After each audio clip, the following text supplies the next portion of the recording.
খারাপ অবস্থা ছিল, সেইটাকে ঘুরে দাঁড়ায় তোলে একটা লং টার্মের প্ল্যান লাগবে।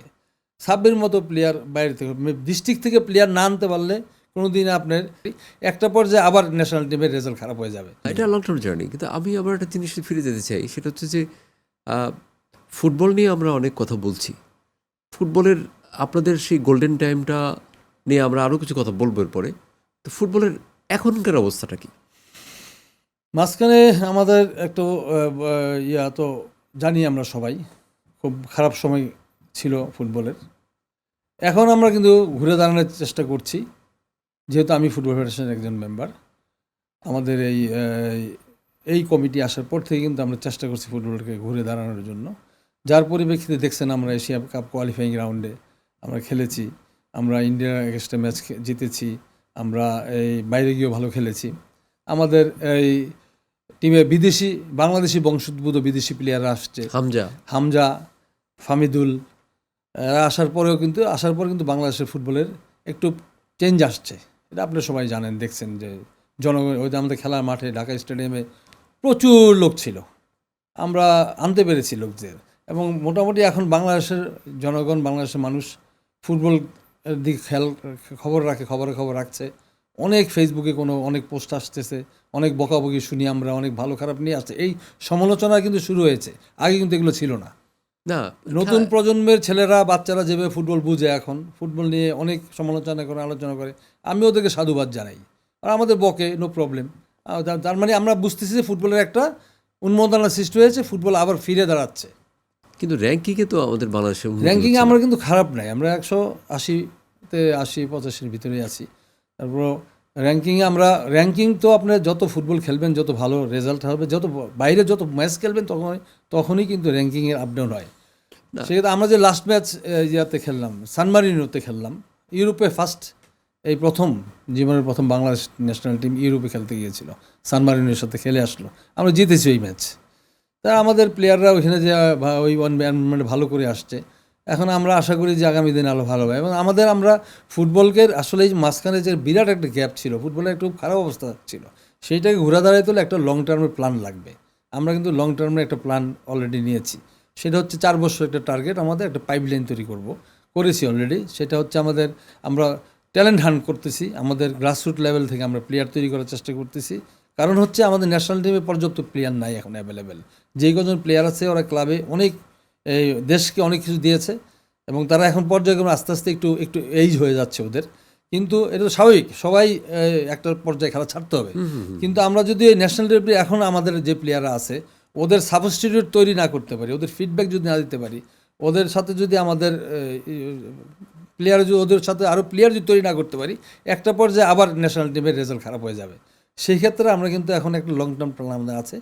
আমরা আন্ডার গ্রাসরুট লেভেলে আমাদের অনেক একাডেমি আছে, 300-350 একাডেমি আছে, যেটা অনেক প্লেয়ার তৈরি হচ্ছে। Under 10, under 12, under 15, under 17, under 20, under 23 এবং ন্যাশনাল টিম। আমরা এই একটা চেন আমাদের অলরেডি তৈরি হয়েছে। আমাদের এখন আন্ডার 17 খেলা হচ্ছে। আপনারা এটার আমাদের মিডিয়া পার্টনার, আপনাদের আমি অবশ্যই ধন্যবাদ জানাই চ্যানেলসকে, যে আমাদের এই ফেডারেশনের সাথে আপনারা সম্পৃক্ত, এবং আপনারা আমাদের ফেডারেশনকে ফুটবলের উন্নয়নের সাথে কাজ করছেন, হেল্প করছেন আমাদের। আমি আপনাদের চ্যানেলসের যারা আছেন সবাইকে, এনবি থেকে নিয়ে চেয়ারম্যান থেকে সবাইকে আমি ধন্যবাদ জানাই ফুটবল ফেডারেশনের পক্ষ থেকে।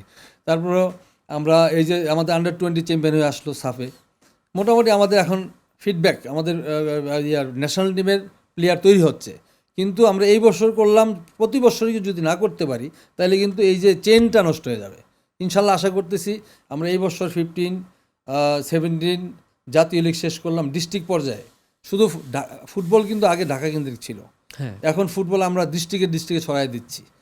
64 ডিস্ট্রিক্ট নিয়ে আমরা টুর্নামেন্ট করছি, আন্ডার 15, আন্ডার 17, আন্ডার 20, জাতীয় লিগ, ক্লাব লিগ, এগুলো করার চেষ্টা করতেছি। যদি প্লেয়ার কিন্তু সব গ্রাম থেকে আসে, আপনার আসলামের মতো প্লেয়ার কিন্তু খুলনা থেকে আসছে, সাব্বির মতো প্লেয়ার বাইরে থেকে, ডিস্ট্রিক্ট থেকে প্লেয়ার না আনতে পারলে কোনো দিন আপনার ভালো মানের প্লেয়ার ট্যালেন্ট নেওয়া যদি প্রশিক্ষণ না করাতে পারেন, তাহলে কিন্তু আমরা একটা পর্যায়ে, এখন কিন্তু মডার্ন ফুটবল, আগের মতো আর ফুটবল নাই, টোটাল ফুটবল এবং মডার্ন, অনেক টেকনোলজি এবং অনেক সাইন্টিফিক ফুটবল।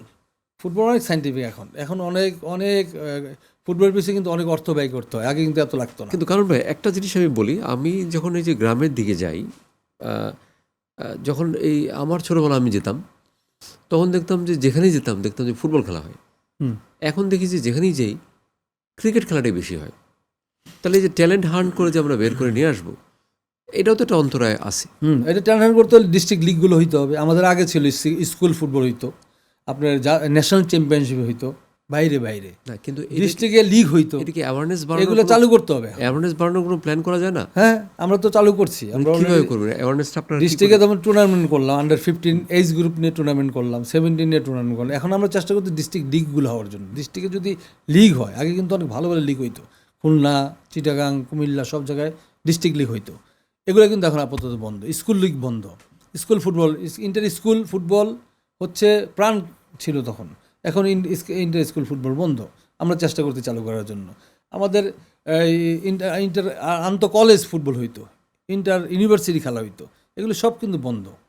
এগুলো চালু না করলে কিন্তু প্লেয়ার আসবে না। ট্যালেন্ট প্লেয়ার আসতে হলে আপনার সব জায়গায় খেলা চালু রাখতে হবে, খেলা চলতে হবে। খেলা না চললে কিন্তু ফুটবল প্লেয়াররা কোথায় খেলবে? আর যদি খেলা না থাকে, বাচ্চারাও তো নষ্ট হয়ে যাচ্ছে।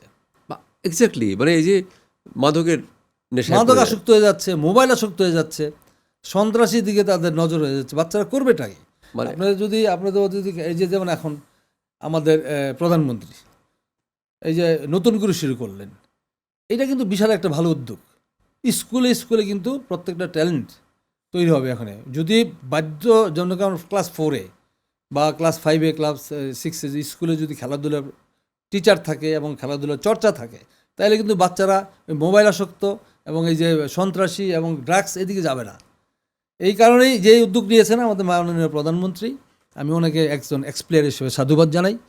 এবং এই যে যদি এটা চলে স্কুল লেভেলে, যদি এই যে নতুন করে খেলাধুলা যদি সারা বছর চলতে থাকে, আমার দৃঢ় বিশ্বাস নতুন প্রজন্ম আবার একটা সুন্দর তাহলে অবস্থানে চলে আরও একটা জিনিস আমি আপনাকে বলতে চাই এই মানে প্রোগ্রামের মাধ্যমেই, সেটা হচ্ছে যে ওই যে বললাম অ্যাওয়ারনেস